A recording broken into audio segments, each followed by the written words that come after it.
Only one type of burger. For every pallet. Fries are extra. Large in size. We've got the shakes. Going over the brim. Hey, this is Chris from JCW's. Put a positive, delicious spin on your day at any one of our 5 locations. In Lehigh, American Fork, Provo, South Jordan, or Harriman. JCW's, quality and a lot of it.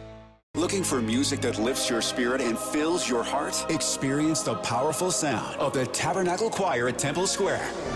Now streaming on all your favorite music platforms. Find the Tabernacle Choir on Spotify, Apple Music, YouTube, Amazon Music, and Pandora. Let the music of the Tabernacle Choir at Temple Square inspire you today and every day. Whether you're at home, in the car, or on the go, enjoy the beauty of their world-renowned sound anytime. The Tabernacle Choir at Temple Square, streaming now. DJ and PK, all the stuff came out Friday.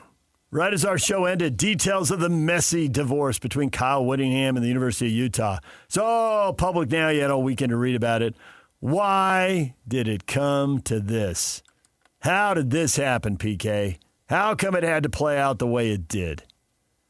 And Chris says it's Kalani's fault because Kyle was jealous of Kalani.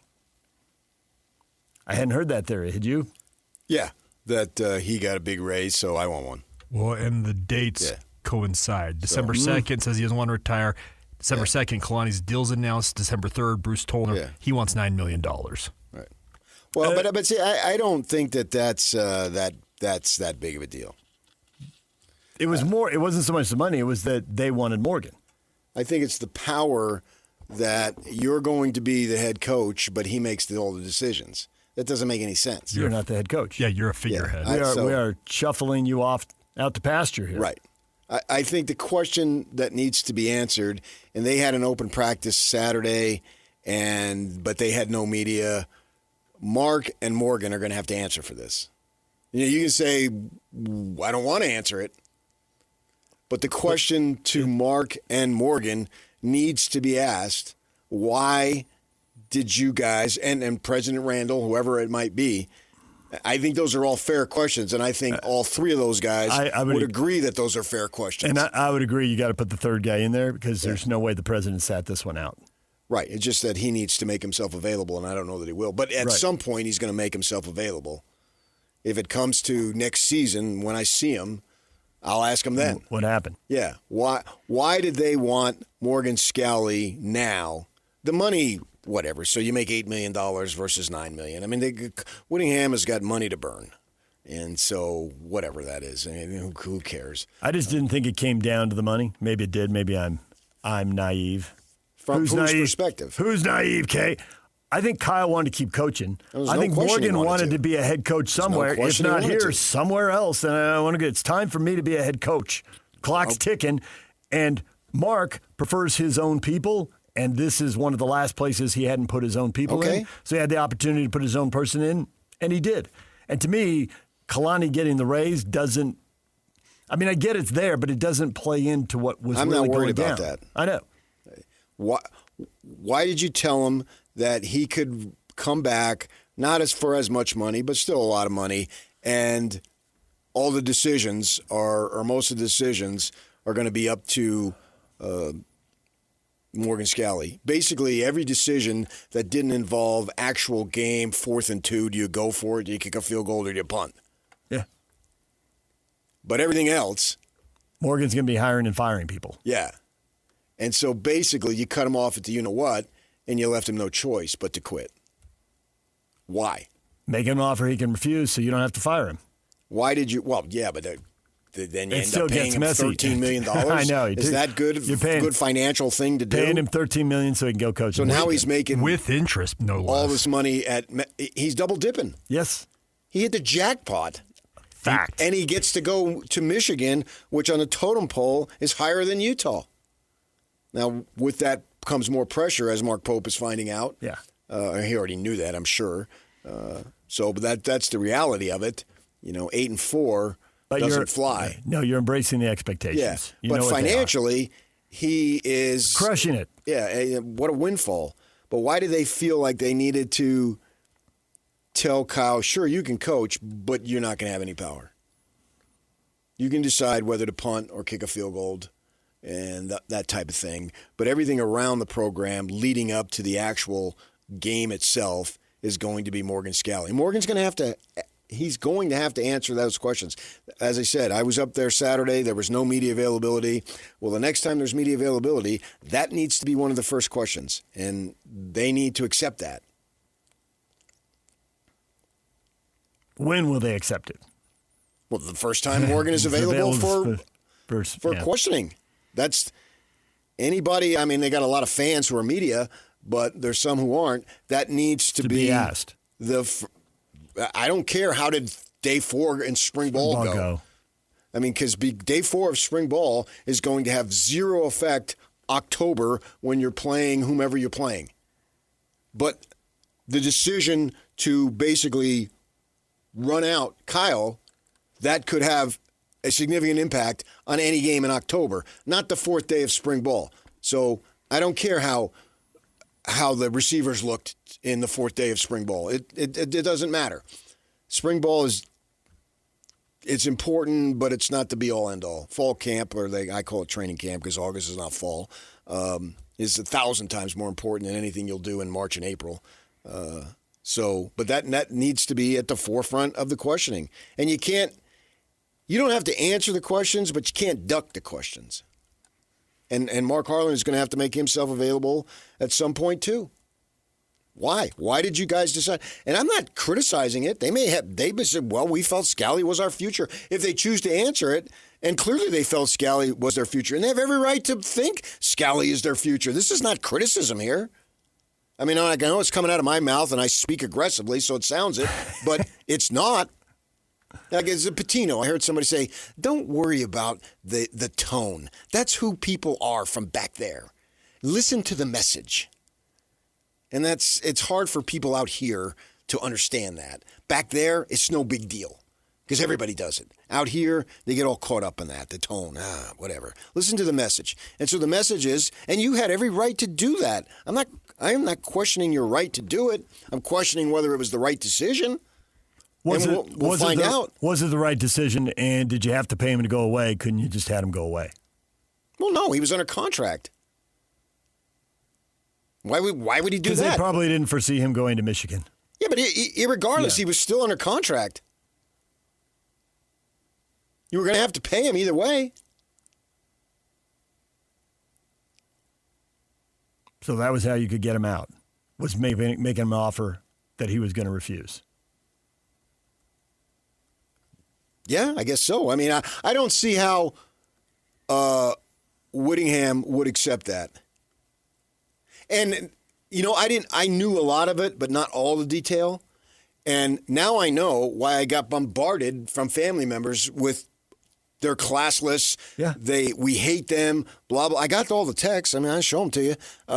And now I knew about 80%. I came in here and said this was a messy divorce.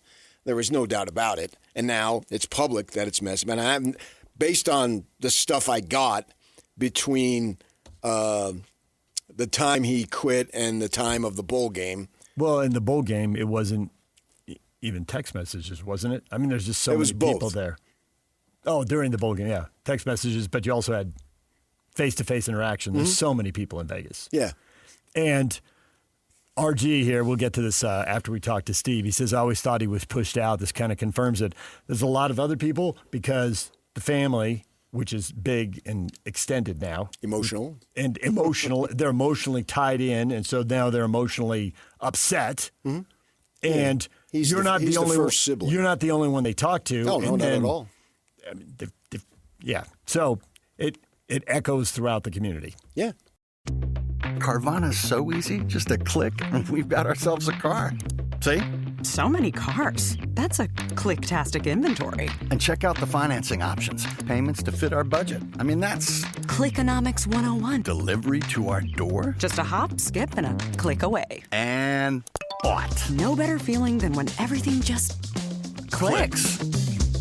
Buy your car today on Carvana. Delivery fees may apply. All right, got the question up on Facebook. Tons of replies. Details of the messy divorce between Kyle Whittingham and Utah have now gone public. Why did it come to this? Scotty says, well, I don't know why, but this is a great timing for this to be filling the headlines instead of BYU right now. Good work, guys. Thank you, Scotty. We had no control. Yeah, but the disappointment in BYU basketball is still there, whether we're talking about it or not. True story. So there you go.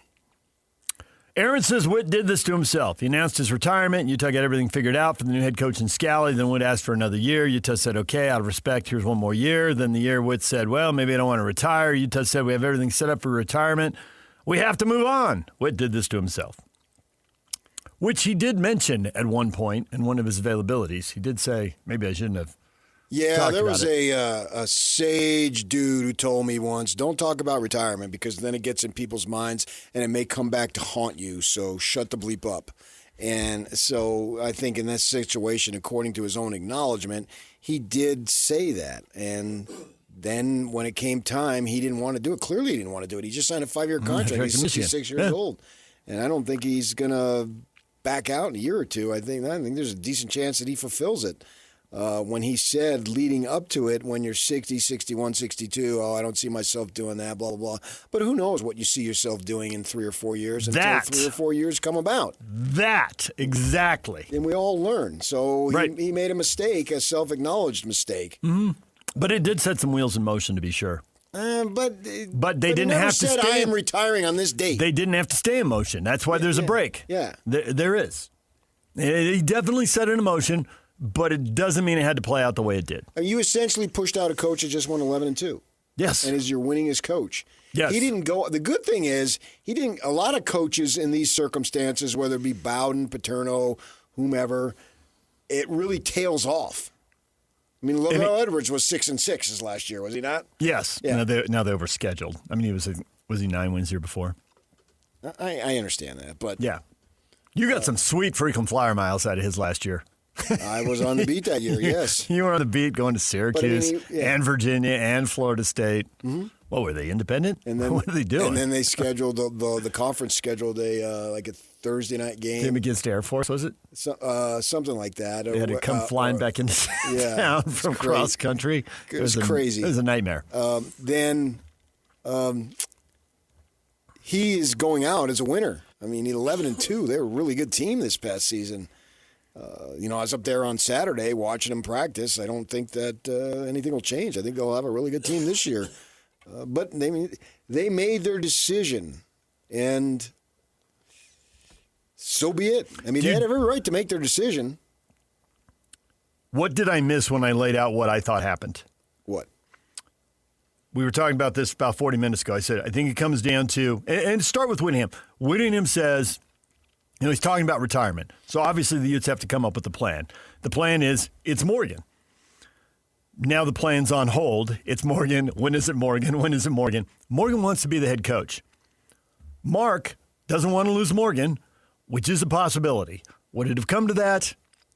None of us know. We can all guess. Harlan doesn't want to lose Morgan. So Harlan, and I also think that Mark wants his own people. There have been enough decisions made in the athletic department. It's clear he wants his own people. And when you're the boss, you often get to have your own people. So he wants Morgan. Morgan wants it. Kyle's talked about it. So they made him an offer he could refuse. Okay, you can be the head coach, but Morgan has this decision-making power. Well, this decision-making power was over who gets hired and who gets fired on the staff. And basically, Kyle was going to be head coach in name only. Morgan was going to signal in defensive plays, and Kyle was going to stand there with the headset on like he was the head coach. But everything that happened the other 6 days of the week, Morgan was going to control. It would have been awkward. It wouldn't have been a situation that I think could work. I would go with unprecedented. I don't know. Maybe behind the scenes someone did that and kept it quiet, right. But yeah, I don't know. That'd be something. The coach and waiting thing, I don't think you should do that. It doesn't ever seem to play out. A&M did it. Florida State did it. It never. Yeah. I mean, this time I guess it played out. He's literally the next coach. But it wasn't smooth. It was not smooth. No. Right. You took and had a messy divorce with a legend. And a lot of people are furious about that. Some people support it, but I've talked to plenty hardcore Utes who think that, man, they really screwed this up. And a lot of them are posting on our Facebook page. RG, I always thought he was pushed out. This kind of confirms it. Not a good look, Utah. You could hear it in Witt's voice when he said he was a free agent. I now root for Michigan and the Utes. The foundation was laid with the coach and waiting business. They wanted to make sure they kept Morgan Scalley. Now they've got him. Good luck. This is 100% on the administration. IMHO. I think, and I have no way of knowing this, but I think Scalley would have stayed. Too much of a Utah guy to go? Yeah. And what's one more year? And each time you're thinking, what's one more year, you may think it 5 times, but it's still one more year. And he already thought it a couple, probably. Yeah. Yeah. I think that the idea was that Rising was going to play and they were going to have a good season, and then he was going to take off. Yeah. And that thing got all screwed up and got sideways. But then he couldn't go out on 2 bad years. And he didn't want to go after out 2 years of waiting. And then you bring in Dampier, and he's coming back for his senior year. Well, now I don't want to go out, or we're going to win again. Yeah. I think they're going to win. I don't to what extent, but I think they're going to be very good this season. So he wanted to come back. So they couldn't have waited one more year. Scalley wouldn't have gone. Can rather than, and I don't know all the particulars, so I can't say that this did or did not happen, but they could have been like, Coach, you're a legend here. You're statue worthy, blah, blah, blah. Mm-hmm. How about you go one more year and then that's it. And then you transition into the other thing rather than, and again, I don't know that this is actually the way it played, rather than you'll be the coach, but he's going to have all the power. Could they have smoothed it over a little bit there? I guess the question for Mark would be, is that really the way you wanted to go, or did you want to make him an offer? Because they could have smoothed it over. You're right. I mean, the administration, and I'm putting all this on Mark Harlan, some of this has to go to the president. Presidents are way too involved in athletics. We talked about it in the last segment, but we hadn't said that in this segment. Not everybody was maybe listening to that last segment. Well, I think the buck stops with President Randall. Right. So between the president and the athletic director, they had to have a pretty good idea. Kyle wasn't going to sign off on that, didn't they? I mean, that must have crossed their mind. Oh, I think maybe it was the goal. About 80, 90%. Yeah, maybe it was the goal. Like, all right, we'll offer him this. There's no way he'll take it, and that will do it. Yeah. Wouldn't be the first negotiation went that way. Making them offer they can refuse, and then they will. Right, and then they got one-upped by the Michigan thing.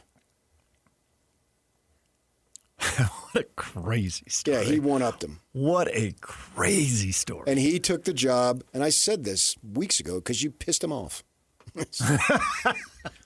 Well, didn't he say as much? He said he I'm not done, and he made it very clear that he was ready to stick it to him. But and that letter from Harlan, but that was a week or so before. Okay, but the letter from Harlan essentially. Well, that was after the fact. I know, but the letter from Harlan essentially says as much that you pissed us off, and Kyle's like, "Do I care?" Well, at that point, there is no smooth transition. Yeah, so that's where I would disagree with Mark. The gloves come off. Once it was over, then there wasn't ever going to be a smooth transition. It's cool to have a smooth transition, but you're the king. It's only as smooth if he stayed. Right. You're the king of Jersey here. Yeah. It's every man for himself. I was going to say, does it have to be a smooth transition, or it's just like... Because if the roles were reversed, would you have told your coach, no, you can't hire... You brought in Coach XYZ to coach at Utah, and he had been there for 20, 30 years at school, whatever, and he wanted to bring in Jason Beck and all the guys that he brought in. Would you have said, no, you can't do that? No, you wouldn't have. You wouldn't have. So you would have allowed a non-smooth transition. There's no doubt in my mind you wouldn't have told them, oh, no, you promised school that I have no relationship with because we are high moral people here, and we're not going to allow you to bring in 6 coaches and 4 or 5 players, including quarterback, the Moa wide kid, receiver, who is all that apparently as the top recruit, blah, blah, blah, except for the kid that the lineman that Jordan Gross brought down. Kelvin Obat. That and I saw him, and he's huge. I saw him the other day, blah, blah, blah. And they would have said, no, we're just not going to allow this. Of course you wouldn't. You wouldn't have said any. If that AD would have called you, you would have said, what do you want me to do? That's his coaching staff. Am I going to tell him he can't have these guys? No. So I think that was, but I get that his feelings were hurt in a sense. You said we'd have a smooth transition, and then you ripped off 10 of our guys. But at that point, it's all fair in love and coaching. Because anything goes. There are no rules in the jungle. Right. I'm surprised he didn't take more. Why not take them all? Well, he wanted. I mean, he had to keep some Michigan people because he couldn't have everybody. And Hart, the guys he wanted, he took, and he kept some of the guys there because you had to have some continuity with the kids on the team, and then more of the Michigan recruits nationally. But still, you want guys that you can rely on to help you smooth over your transition. So that was sort of a war of words. But in retrospect, what did Mark Harlan think was going to happen? That he was just going to take his brother Freddie and that was going to be it? Yeah, I don't know. And you're giving Jason there's Beck two different questions over here. $1 million raise? There's a couple questions here. One is like, what did he expect and what should he have expected? I don't know what he did expect. But what should he have expected? Once you irritate a Whittingham, what's going to happen next?